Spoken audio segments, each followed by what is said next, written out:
Bismillahirrahmanirrahim. Assalamualaikum warahmatullahi wabarakatuh.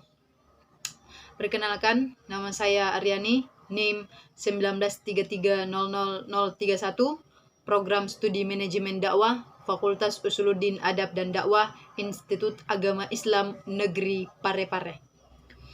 Di sini saya akan membahas tentang metode menyampaikan pesan dalam perspektif Islam. Yang pertama, metode hiwar.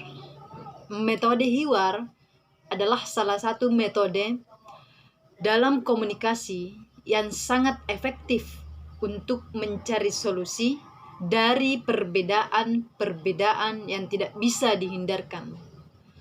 Pesannya yaitu mengoreksi, mengarahkan, serta memberikan solusi. Medianya audio dan visual, kemudian komunikatornya orang biasa, dan komunikannya khayalak sombong, serta efeknya memberikan efek bahwa Allah itu maha kuasa. Kemudian yang kedua adalah metode jidal. Metode jidal adalah salah satu metode dalam komunikasi untuk mempertahankan pendapat atau membuat pendapat yang kita yakini kebenarannya unggul dibandingkan pendapat yang lain. Pesannya itu mempertahankan pendapat sesuai dengan pengertiannya, kemudian mengalahkan lawan berbicara. Kemudian medianya itu sama dengan metode hiwar. Komunikatornya yaitu orang yang memiliki keyakinan yang kuat, dan komunikannya orang yang berbeda pendapat, tidak sejalan, dan orang yang terzolimi. Kemudian memberikan efek perubahan nasib. Kemudian yang ketiga, metode bayan. Metode bayan itu menjelaskan tujuan dengan pilihan kata yang paling tepat. Pesannya memberikan penjelasan yang baik, kemudian memberikan penerangan yang baik, dan medianya visual berupa Al-Quran dan kitab. Kemudian komunikatornya yaitu Allah dan Rasulullah. Kemudian komunikannya orang yang berselisih, semua umat manusia, dan memberikan efek paham berfikir, mendapat rahmat dan petunjuk dari Allah Subhanahu wa taala. Kemudian tazkir. Tazkir itu adalah salah satu metode dalam komunikasi yang sangat bermanfaat untuk memberikan peringatan dini kepada manusia agar tidak lupa dengan tujuan hidup yang sebenarnya. Pesannya yaitu memberikan peringatan dini seperti dengan pengertiannya, kemudian memberikan renungan, memberikan pesan yang menggugah hati, dan mengingat pertolongan akan Allah Subhanahu wa taala. Kemudian medianya yaitu audio visual tentang kekuasaan Allah Subhanahu wa taala. Kemudian komunikatornya Allah dan Rasulullah serta para nabi.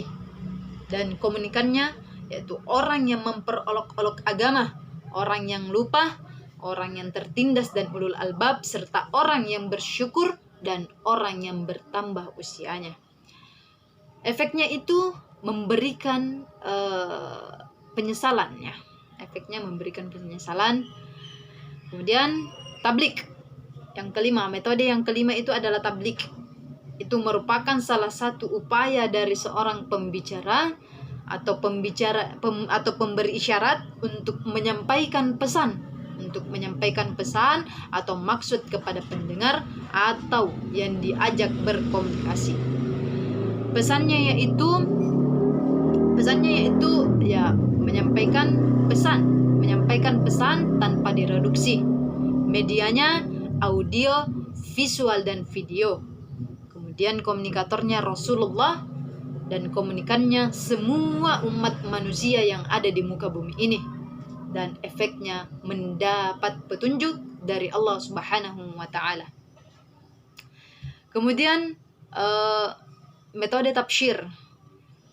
Tafsir ini berasal dari kata busyra dan bisyarah yang artinya bahagia dan gembira. Ya, seperti yang kita ketahui, pesannya itu memberikan kabar bahagia dan gembira, kemudian menjaga keimanan serta memotivasi, ya, serta memotivasi. Kemudian medianya yaitu audio, visual, dan video. Kemudian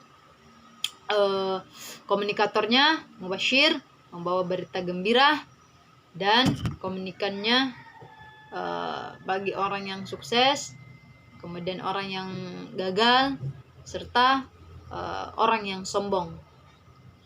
Dan efeknya memberikan kebahagiaan akhirat, mendapatkan keharuman nama, kemudian dapat bimbingan, dan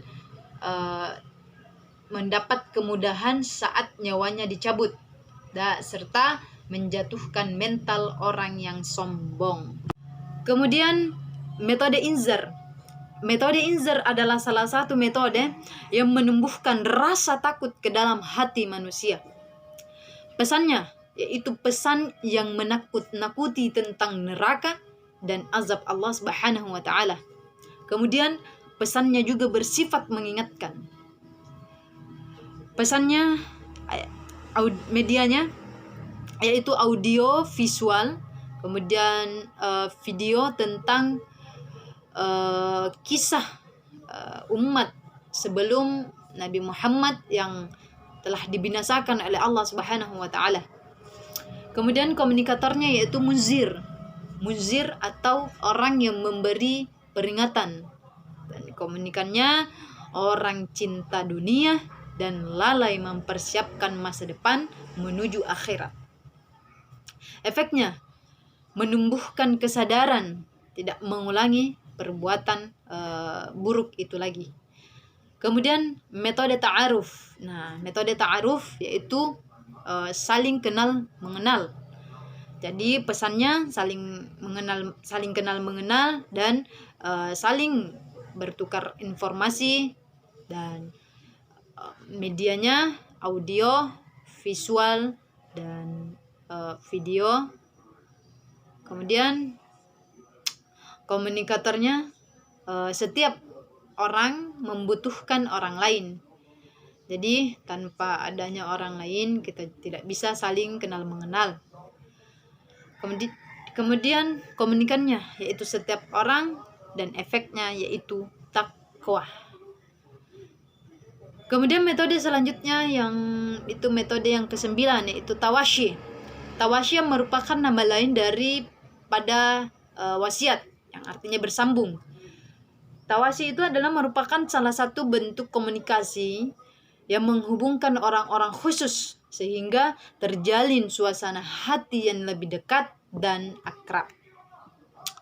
Pesannya menyampaikan pesan berharga, menyampaikan pesan terkait dengan harta. Kemudian medianya audio visual. Komunikatornya yaitu Nabi Yakub, kemudian Allah Subhanahu wa taala. Komunikannya anak Nabi Yakub, kemudian orang yang sudah dekat ajalnya, ya, sudah dekat ajalnya. Kemudian efeknya yaitu memberikan suasana hati yang dekat dan akrab. Kemudian metode nasihat.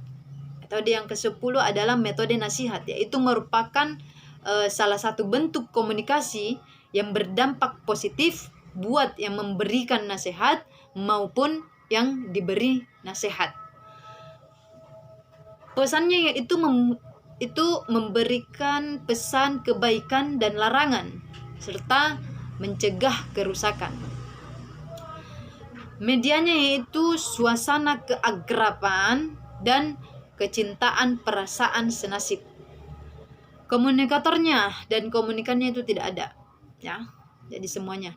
Kemudian efeknya mengambil manfaat, mendekatkan diri kepada Allah Subhanahu wa taala, dan mengubah sikap dan perilaku negatif. Kemudian metode yang ke-11 yaitu metode irsyad. Ya, metode irsyad ini metode yang terakhir, yaitu merupakan proses membantu seseorang dalam mengatasi permasalahan pribadinya dengan mengarahkan dirinya untuk mengatasi masalah dirinya sendiri. Nah, pesannya itu informasi yang terkait solusi. Nah, pesannya itu informasi terkait solusi atas permasalahan pribadi. Kemudian medianya yaitu audio, visual, serta video. Dan komunikatornya itu pembimbing, dan komunikannya orang yang menggebu-gebu dan pezina. Kemudian efeknya menemukan potensinya kembali ke jalan yang lurus. Mungkin sekian yang dapat saya sampaikan. Lebih dan kurangnya mohon dimaafkan. Billahi taufiq wal hidayah. Wassalamualaikum warahmatullahi wabarakatuh.